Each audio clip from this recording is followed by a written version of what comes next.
அப்படின்னா குரு பகவான் தான். அந்த குரு பகவான் வந்து உங்களுடைய தொழில் ஸ்தானமான 10ஆம் இடத்தில் உச்சம் பெறுகின்றார். அப்போ தொழிலுக்கான சில முயற்சிகள் எடுப்பீங்க, தொழில் சார்ந்த பேச்சுவார்த்தைகள். ஏன்னா 10ஆம் இடத்திலிருந்து அவருடைய 5ஆம் வரை உங்களுடைய 2ஆம் இடத்தில் பதிகின்றது.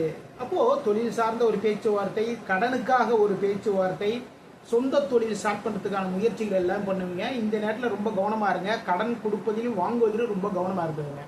ஏன்னா ஒரு கடன் கொடுப்போம் பார்த்தீங்க அப்படின்னா, இல்லைங்க நீங்கள் அவ்வளோ கொடுக்கலையே, இவ்வளோ கம்மியாக தான் கொடுத்தீங்கன்னு சொல்லுவாங்க. அதனால எது கொடுத்தாலும் சரி தான், வாங்கினாலும் சரி தான், எல்லாத்துக்குமே வந்து ஒரு ஆதாரம் வைத்துக் கொள்ளுங்கள். இந்த நேரத்தில் வேலை வாய்ப்பு தேடுறவங்களுக்கு வேலை வாய்ப்பு கிடைப்பதற்கான வாய்ப்புகள் உங்களை தேடி வந்து கொண்டே இருக்கும்.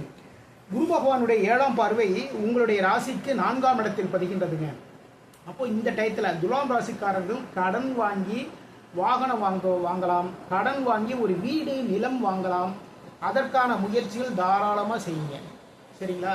உங்களுடைய தாயின் உடல் நலனில் கொஞ்சம் கவனம் தேவை. ஏதாவது சின்ன சின்ன மருத்துவ சம்பந்தமான